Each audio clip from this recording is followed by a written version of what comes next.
nahora mpanze inzu barayisohoramwo avuga ati wewe nta mafaranga yawe tubikeneye nogende kwego naho haza n'umupolisi ku mugoroba baza kunywera mu rugo iwanje acanyubrija kuja kuraba televiziyo ku mugoroba mu makuru aho yagomba kunyereka bariko baraduto kubaducira urwangondagonde tuma duhereje gusinya. Hanyuma rero mugabo ikintu cyatumye twese ingorane cyane harabaye inama ya iprona itariki 20 z'ukwezi k'umunani ku munsi wa gatandatu. Iyo nama ibintu byavugiwemwo yari muhiri wacu haraje abantu nk'ijana, abagore, abana bahunze icyo gitero cyari kuri paroisse. Hacaraza n'umugabo ari muri abo bantu baje gukora iryo bara kuri paroisse, acarabwira umumama umwe muri abo bari ngaho, amwereka umupanga wari wuzuye kwa maraso. Urabona ko akagabo kabamejeje kugafyeta. Ivyo ni ibintu nabonye rero.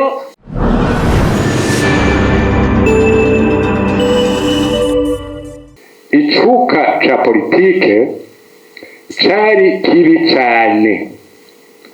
ikintu citwa inzankano, ikintu bita imigenderanire mibi, ikintu citwa ubutegetsi ngene bwafata abahutu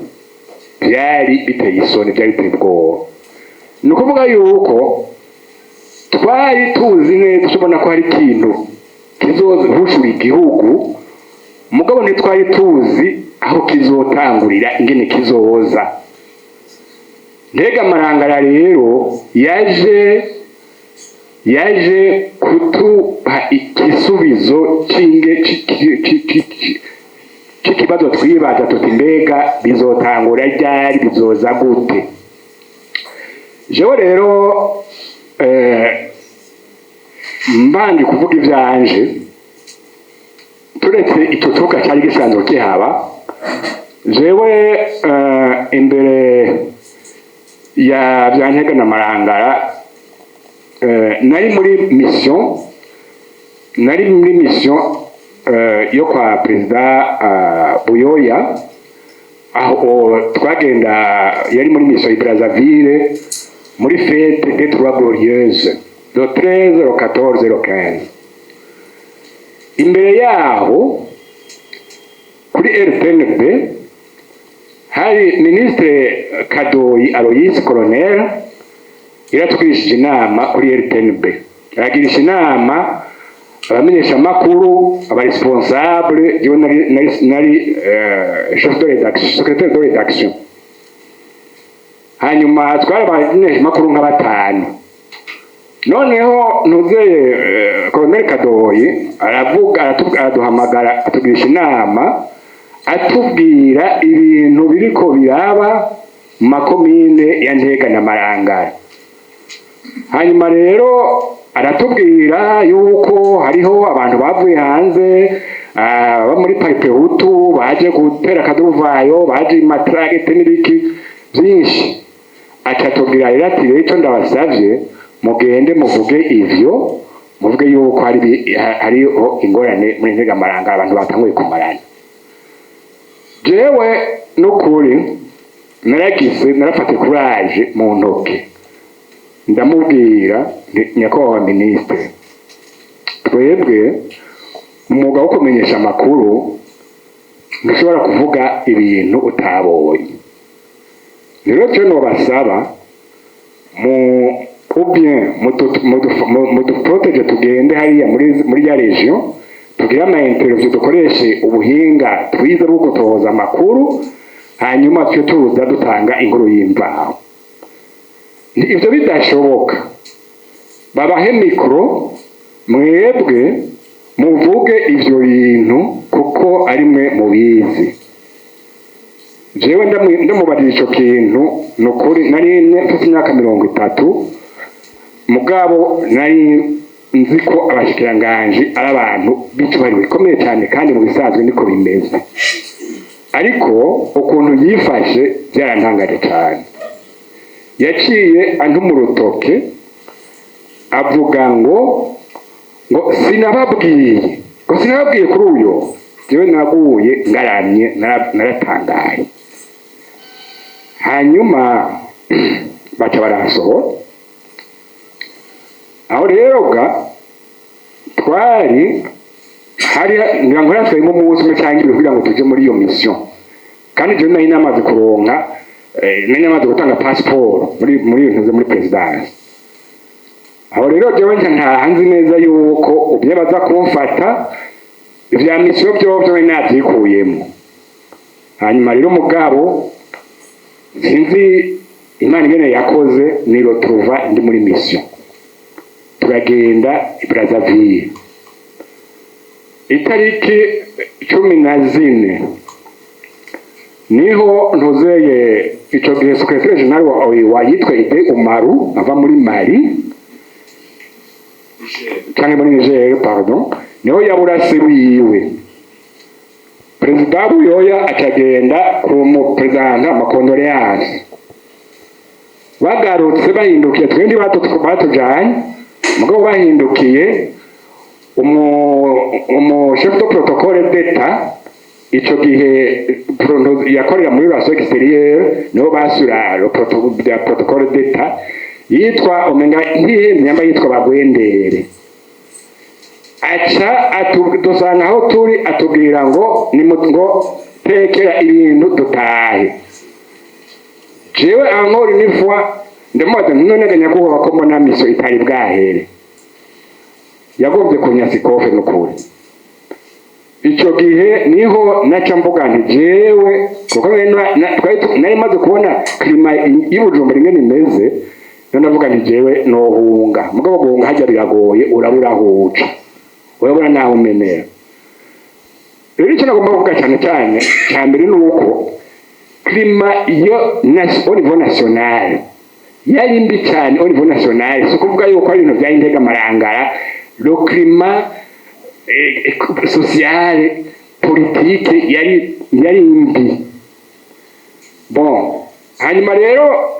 ibyo biheze ntutashe ubona ko utashe ucubwiriza kutubwira amakuru ndataha mugabo nsanga rero hari umukorege ari ngaho ariko arajugumira ateye mugabo ati aha Marise ayujumbura y'abahutu batanguye ati wewe ndugume ngaho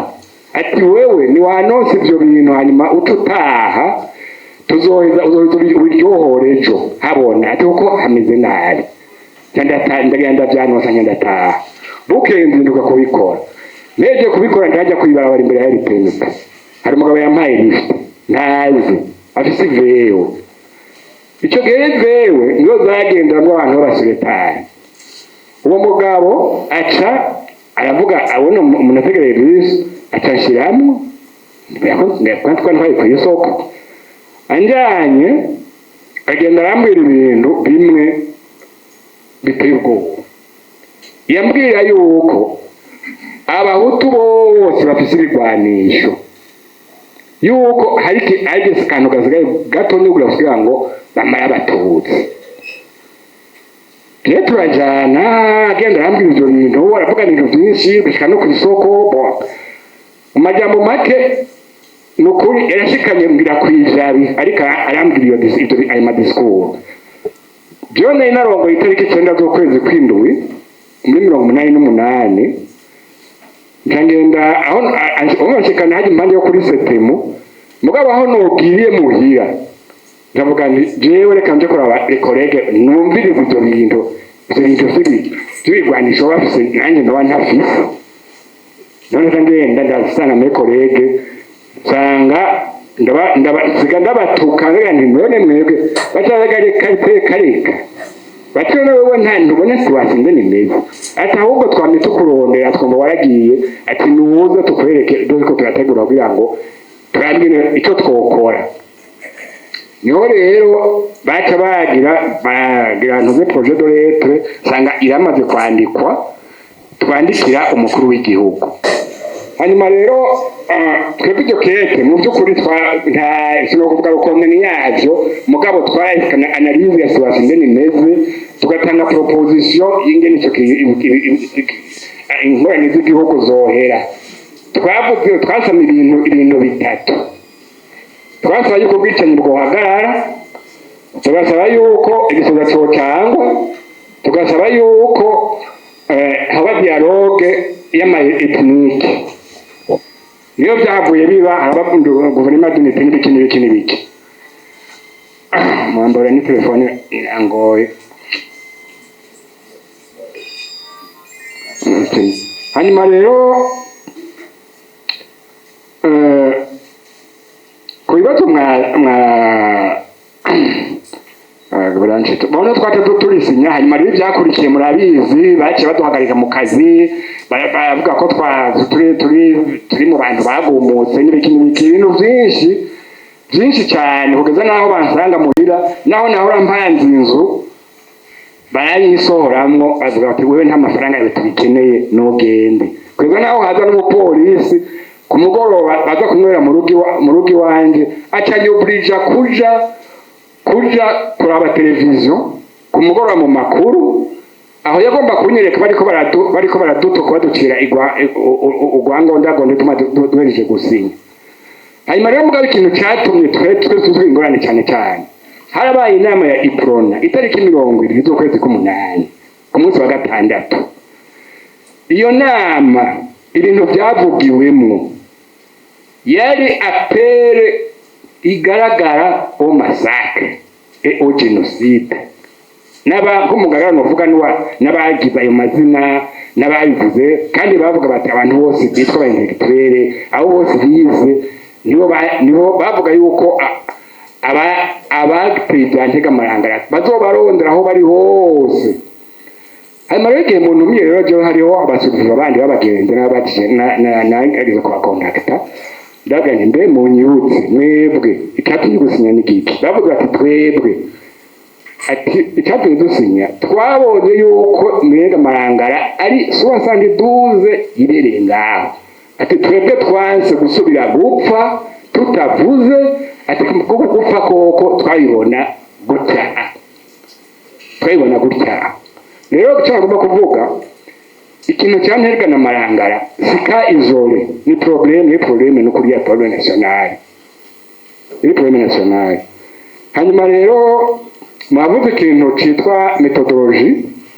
hariho n'ibindi bintu byinshi novuga byinshi. Mugabo kuvyerekeye methodology, jewe nobasaba yuko mwokwetabulisa liste y'abantu bapfuye muri Ntega Marangara. Urumva abatutsi bariko baravuga umenga n'abatutsi bahonye, je nico kinambabaza. Ntibanavuga bati abahutu nabo bagize ingorane izi. Rero nasaba yuko iyo liste y'abantu bapfuye muri 88 Ntega Marangara, eka n'ahandi kuko abantu bari benshi bapfuye, burya ko mubibona Imana yahora ari umudepite, ugira ngo ntibamwiciye muri iyo ntuze, mugabo ugira hari ibintu by'ipanga yarimo. Hanyuma rero iyo liste imaze kuba abantu tubone neza igitigiri cy'abapfuye, abahutu bapfuye, abatutsi bapfuye, tubone neza kuko umenga abatutsi barahonye, umenga abahutu nta n'umwe yavuyemo. Hanyuma igihe ibintu bya Ntega Marangara byaba nari mejeje umwaka wa 5 primaire, jewe rero umwanya abantu numvirije bose nta n'umwe numvise yavuze ibintu byo ku Ntega. Mu nkundi rero je ndabacire ku mayange ivyo nabonye, ivyo nabwiwe n'ivyo nabonye. Ndatangurira ku munsi wa Mungu tugiye mu misa. Ku munsi wa Mungu tugiye mu misa, tugeze hajya kuri abazi ku Ntega ahantu hari dispensaire, ni munsi ya paruwase gatoyi. Twarabonye abantu bashengereye bijya by'abana, turaja kuraba mu bitaro hariho umuntu w'umusoda yitwa Karenzo, izina ry'iri Kristo naryo nibuka, w'Imwendo, bakavuga ngo abagizi banabi bareba muzibaguye ibibugita. Turagenda turaraba, bari bamaze kumwambika amapansuma ahantu hose. Hama kubera twako turaja gusenga, duca turabandanya mu misa. Imisa yari kirasomwa n'umupatiri yitwa Nadari, sinzi ko agihari. Ni umupatiri yabaye ku Ntega igihe kirekire, mugabo ariko arasoba imisa tukabona ntari stable yari agité abazi ingene inkuka ya misa muri Ecclesia Katolika iherezwa barabizi ingene ko nta bintu byo kwihuta misa irapanze patiri yaguma ari agité hama ahejeje gusengesha acaravuga ngo bakristo bo kunega ngo tuzosubira Imana niyabishaka abantu camona hatanguye kuba barabana tiko ikipatira tubwiye gutyo yahora afise umugenzo wo kuzaraha udukado udushapure imbombo abantu uwo munsi navyo yakoze yari karihuta yari karatubwira ko agira aje gufata indege nuko turataha ku mugoroba abarundi benshi n'abakirisu murabizi mu Kirundo yarigeze kuba ari ikigega cy'igihugu henshi hari iminsi mikuru wasanga hari impeke mu mazu je rero nibuka ko mama amvyara ku mugoroba yarambwiye ati urabwire umukozi acane yarika amazi tuze kwenga impeke hama shite muhira mama ico gihe yari hajya ahantu bita mu Ngagara ku Ntega sinzi ko abahazi musi ya paroisse gato yari agasantre kitwa Ngagara niho bari bakorera ibintu byo kudandaza inzoga na papa hama ku mugoroba rero maze kumanuka muhira jewe ndabwiye nsanga umukozi sihari umukozi w'iwacu yari twabita abapagasi nsanga nta uhari mugabo nje ndavuga niri ko mama yabintumye reka mbe ndacana narike hanyuma niyadara bishikiramwo akandure hama bize kugenda neza ubwo nyene nzambona abantu bo mu kibano babahutunzi bajari kigwi cinshi kinini bambaye mumbabarire nkoresha termenzi ndayivuga cyavuga abandi ngira ntabyo bazi ibishwara abanyenega barabizi byarivyo jenza bizi kubishwara sindi ukabona umuntu waruzi yiyoberanije nkabona bambaye ibibugita jensiri nk'umwana naragize ubwoba hama abo bantu bararengana baraduga mu Ngagara iyo bari bagiye mugabo mu nyuma niho mama yacamanuka mama cambwira yuko papa ari menace mu Ngagara yabaye menace kubera iki imbere y'inzu ahantu dufise inzu hari igiti bari batemye cy'umugereberiyo kinini cyari cyatemwe n'umutama yitwa Gacurane ico gihe yatemagura ibiti rero ngo boba abasoda baraje barengana bavuye ku isoko sinzi iyo bari bavuye babanyagihugu je nabona badude bambaye ibibugita n'ibishwara n'ibiki biyoberanije n'ibikoti baca bafata bya biti babizibirira imbere y'inzu iwacu babizibiye papa ati ibyo bintu nibari imbere y'inzu yanjye papa acaja kuvyugurura abasoda baca barengana ni wo munsi wa mbere mwijoro nka saa moya je numbishije inkoho turabana nyene muravyumva inkoho kumwe ni hahamura twuma ngo yavuze gatatu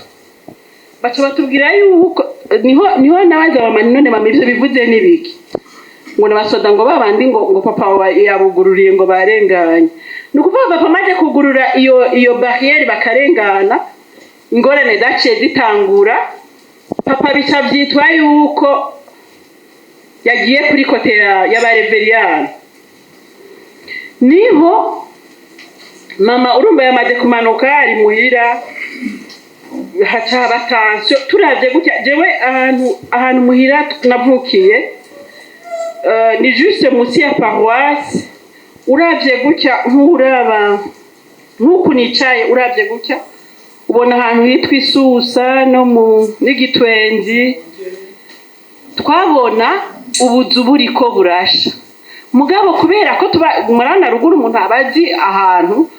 bakavuga ati hariya ni kwa naka murana ngene hariko harasha yari imihana y'abatutsi irikirasha hanyuma ku mugoroba bumaze kwiterera nka saa 3 jewe nisanze abantu bo mu kibano bose bari muhiri wacu nkumva ni ibintu ntatahura nkabaza mama none mama kuko abantu bari ngaha ngo urumva ngo bahungiye ngaha ngo kubera ngo urabona ngo tugume hamwe ngo kugira ngo nibaza kubomora ngo haragwe kubomora. Bukeye mu gatondo mama acaravyuka, je ntavyo namenye ko mama yavyutse, acaravyuka agenda mu ngagara kugira isuku hahandi bari badandariza. Rumva yagiye tukiryamye mugabo yari yaherekeje n'umwana yankurikira w'umuhungu. Niho haciye akanya uwo mwana w'umuhungu yaza avuza induru ngo ngo papa ngo mama baramwishe mama baramwishe. Papa ati ni bande ngo yafashwe n'abanaka yaravuze amazina ahanibaza ko bidakeneye ko ndabavuga. Hama papa nyene kujya akirikari ariyumvira kwambara murazi umuntu akijyana azabona mama araje, mama yavuye amaraso amenyo yose yavuyemwo ngaha ayamenyo y'imbere. Hama papa carambaza ati nibiki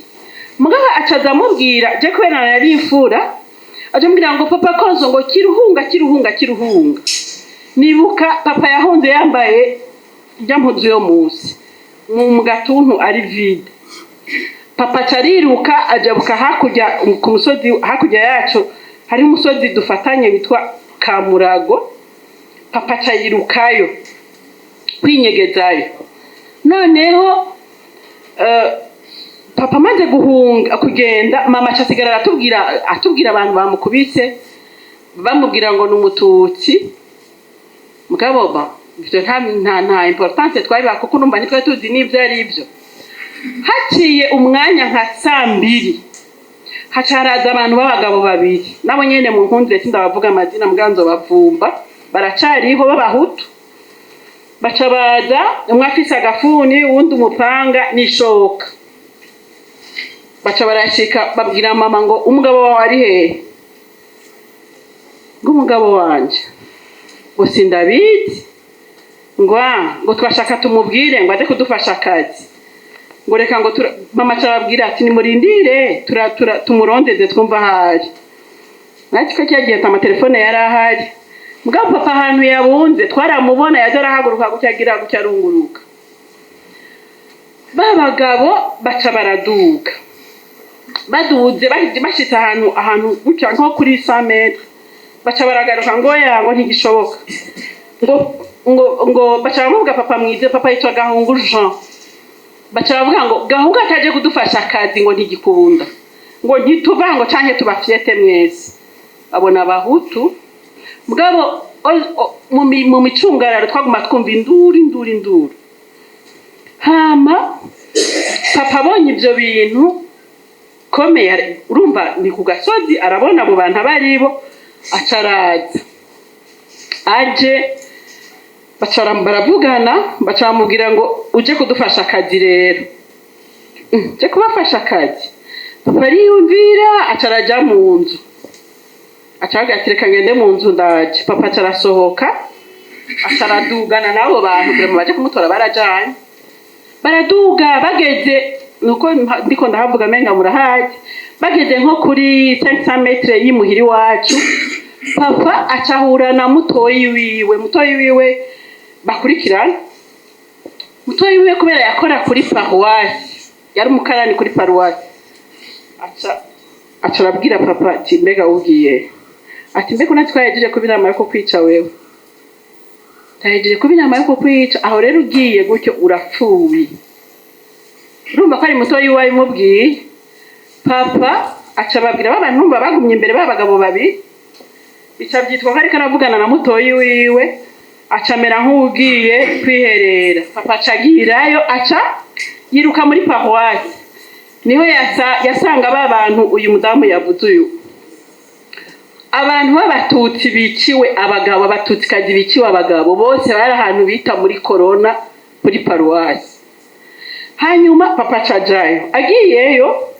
murumva ko babagabo babiri baje kumutora barabonye yagiye kuko yaciye yurira umusozi araduga acaserukirayo.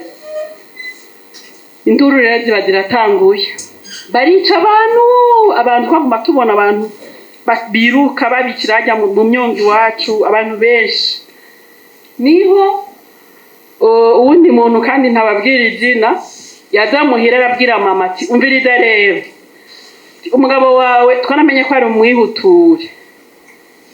yanze kudufasha akazi ubabunze hajya mu gipatiri twabimenye n'abariyo bose duca tubica imfura zaragowe mama tarampamagara tumviriza konso duga kuri paruwasi ubwire so wanyu urumva ko ariyo yakora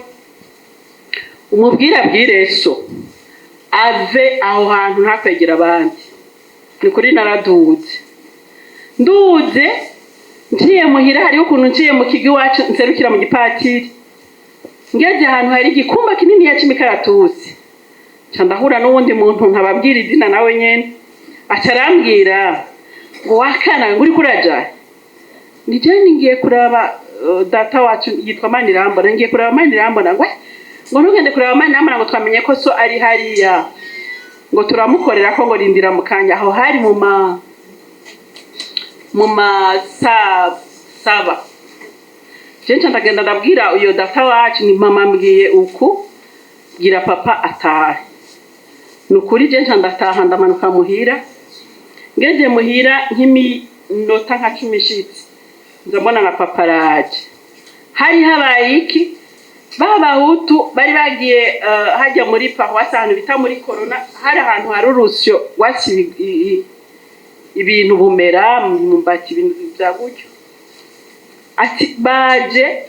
baratwomoye papa acada muhira gutyo haciye umwanya nzabona abamama abana abantu benshi kubera bahejeje kwica abagabo bariyo barabajije abantu bari ngaho none mwebwe ko tutabica mugomba kujaye ngo nimutureke tuje kwa Gahungu bacabanuka bose muhiri wacu haraje abantu nk'ijana abagore abana bahunze icyo gitero cyari kuri paroisse hacaraza n'umugabo ari muri abo bantu bajeje gukora iryo bara kuri paroisse acarabwira umumama umwe muri abo bari ngaho amwereka umupanga wari wuzuye kwa maraso urabona kwa kagabo kabamejeje kugafyeta ivyo ni ibintu nabonye rero nsibije gatoya aho urumva ni gihe ahari ko hari cyane abanyagihugu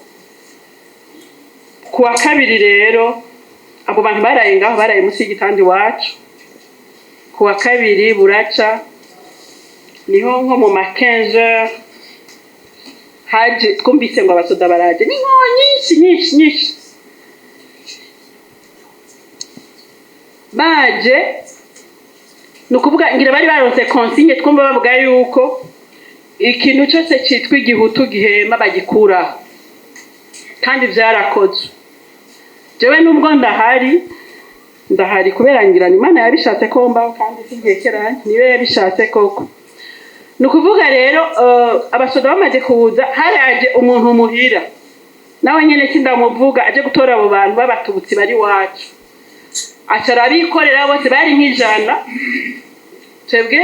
mama acaramubaza ati none numubanye umuntu tuzinanye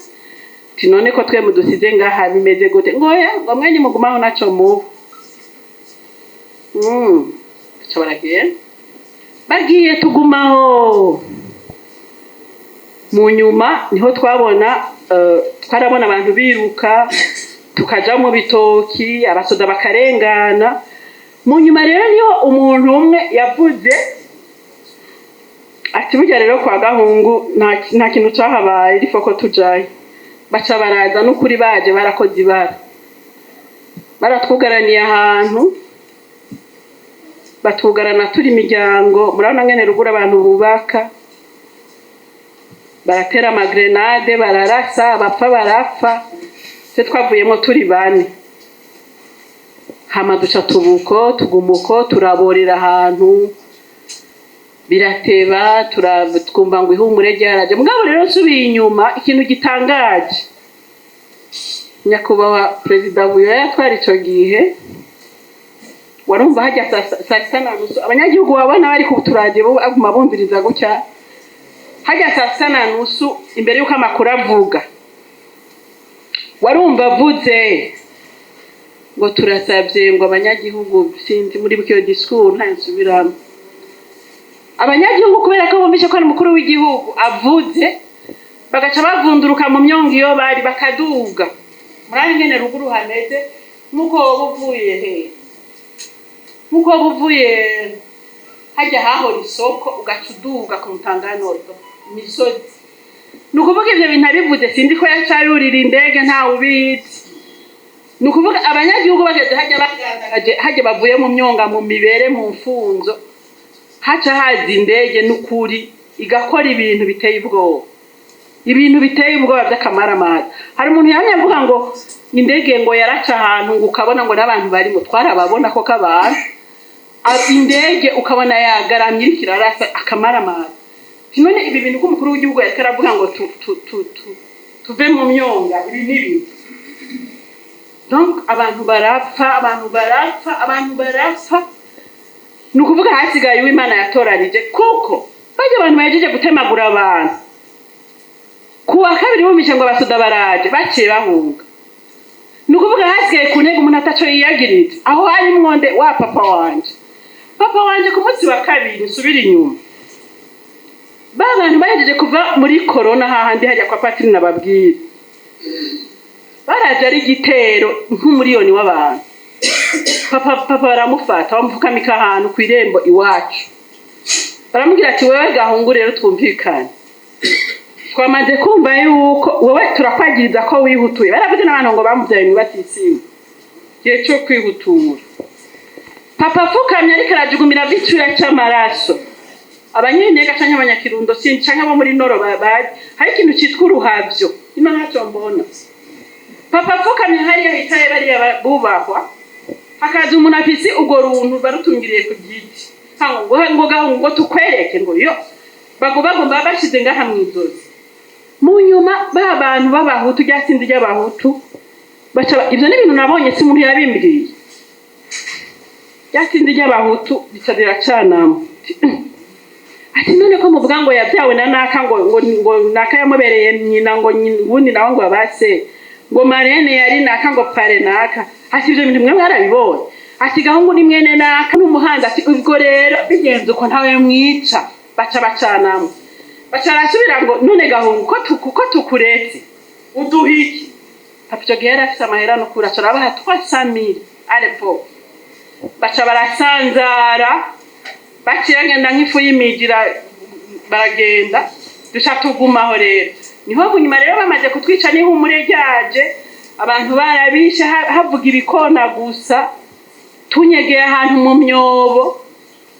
haza ngo bagira batangure kutuvura bariko baratuvura ibintu batubwira n'akamunda bavugwa n'abasoda bambaye tene ibintu batubwira karakaga rero ibintu byabaye ku ntega n'imarangara numvise bavuga ngo byaraye mu makomine abiri gusa sivyo jenga Bujumbura nayo mfise musaza wacu yarahunze aromoka muri 88 arahunga aratakaza aragenda hariho n'abantu benshi tuzi bapfuye ariko abanzira guhindwa bari ngaha bakoze barabazi abantu bapfuye arepo kandi ntibari kunega bari ngaha i Bujumbura nibaza rero yuko banyakubaha moroganije iki kiganiro ivyo kuntega ni marangara tubivuze uyu munsi nkuko twicaye ngaha ntitwo bivuga ngo tubiheze